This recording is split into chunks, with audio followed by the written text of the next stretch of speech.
Hello ಎಲ್ರಿಗೂ ನಮಸ್ಕಾರ. Much awaited pro kabaddi season 11ನ ಆಕ್ಷನ್ ಡೇಟು ಅನೌನ್ಸ್ ಆಗಿದೆ. ಪ್ರೋ ಕಬಡ್ಡಿ ಸೀಸನ್ 11ನ ಆಕ್ಷನ್ ಯಾವಾಗ ನಡೆಯುತ್ತೆ ಅಂತ ಈ ವಿಡಿಯೋದಲ್ಲಿ ನೋಡ್ಕೊಂಡು ಬರೋಣ. ಅದಕ್ಕೂ ಮೊದಲು ಚಾನಲ್ಗೆ ಹೊಸಬರಾಗಿದ್ದರೆ ದಯವಿಟ್ಟು ಸಬ್ಸ್ಕ್ರೈಬ್ ಮಾಡಿ ಸ್ಪೋರ್ಟ್ಸ್ ಅಪ್ಡೇಟನ್ನು ಪಡೆಯಿರಿ. ಬನ್ನಿ ಪಟಾಪಟ್ ಅಂತ ವಿಡಿಯೋಗೆ ಹೋಗಿಬಿಡೋಣ.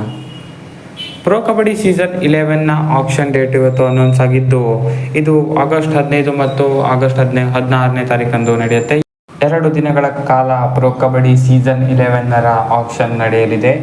ಈ ಬಾರಿಯ ಆಕ್ಷನ್ನಲ್ಲಿ ಯಾವ ಪ್ಲೇಯರ್ಸ್ಗಳು ಬೆಂಗಳೂರು ಬುಲ್ಸ್ ತಂಡವನ್ನು ಸೇರಲಿದ್ದಾರೆ ಅನ್ನೋದು ಅಚ್ಚರಿಯಾಗಿದೆ. ಹೊಸ ಟೀಮ್ ಕಟ್ತಾರೆ ಅಥವಾ ಇರೋರನ್ನೇ ಸ್ವಲ್ಪ ಬ್ಯಾಕ್ ಮಾಡಿಕೊಂಡು ಮತ್ತೆ ಬೇರೆ ಪ್ಲೇಯರ್ಸ್ನ ತಗೊಳ್ತಾರೆ ಅಂತ ನೋಡಬೇಕಾಗಿದೆ. ಕೋಚ್ ಅಂತೂ ಅವರೇ ಇರ್ತಾರೆ. 1ನೇ ಸೀಸನ್ನಿಂದನೇ ರಣದೀಪ್ ಸಿಂಗ್ ಅವರೇ ಕಂಟಿನ್ಯೂ ಆಗ್ತಾ ಇದ್ದಾರೆ. ಈ ಸೀಸನ್ ಕೂಡ ಅವರೇ ಕಂಟಿನ್ಯೂ ಆಗ್ತಾರೆ.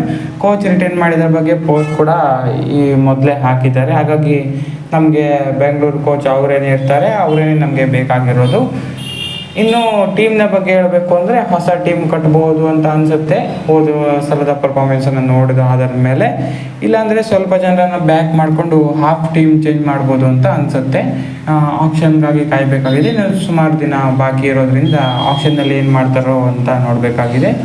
ಒಟ್ಟಿನಲ್ಲಿ ಹೇಳಬೇಕು ಅಂದರೆ ಒಳ್ಳೆ ಟೀಮ್ ಕಟ್ಟಿದ್ರೆ ಉತ್ತಮ ಅಂತ ಅನಿಸುತ್ತೆ. ಈ ಸೀಸನ್ನಾದರೂ ನಾವು ಕಪ್ಪನ್ನು ಹೊಡಿಬೇಕು. ಸುಮಾರು ಸೀಸನ್ ಆಯ್ತು ಇವಾಗ ಕಪ್ ಬರದೇ ಇರೋದು. ಸೊ ಈ ಸೀಸನ್ನಾದರೂ ಕಪ್ ಹೊಡಲಿ ಅಂತ ಆಶಿಸೋಣ. ಯಾರ್ಯಾವ ಪ್ಲೇಯರ್ಸ್ಗಳನ್ನು ತಗೊಳ್ತಾರೆ ಅಂತ ಆಪ್ಷನ್ ದಿನ ನಾವು ಅಪ್ಡೇಟ್ ಮಾಡ್ತೀವಿ. ಅದಕ್ಕಾಗಿ ಹೆಚ್ಚಿನ ವಿಡಿಯೋವಾಗಿ ದಯವಿಟ್ಟು ಸಬ್ಸ್ಕ್ರೈಬ್ ಮಾಡಿ. Thank you. ಕಬಡ್ಡಿ ಅಪ್ಡೇಟ್ಗಳನ್ನು ಇನ್ನೂ ಕೊಡ್ತೀವಿ ಏನಾದರೂ ಬಂದಲ್ಲಿ. ಹಾಗೆಯೇ ಬೇರೆ ಸ್ಪೋರ್ಟ್ಸ್ ಅಪ್ಡೇಟ್ ಕೂಡ ಕೊಡ್ತಾ ಇರ್ತೀವಿ. ಇದಾಗಿತ್ತು ವಿಡಿಯೋ. ಹೆಚ್ಚಿನ ವಿಡಿಯೋವಾಗಿ ಸಬ್ಸ್ಕ್ರೈಬ್ ಮಾಡಿ. Thank you.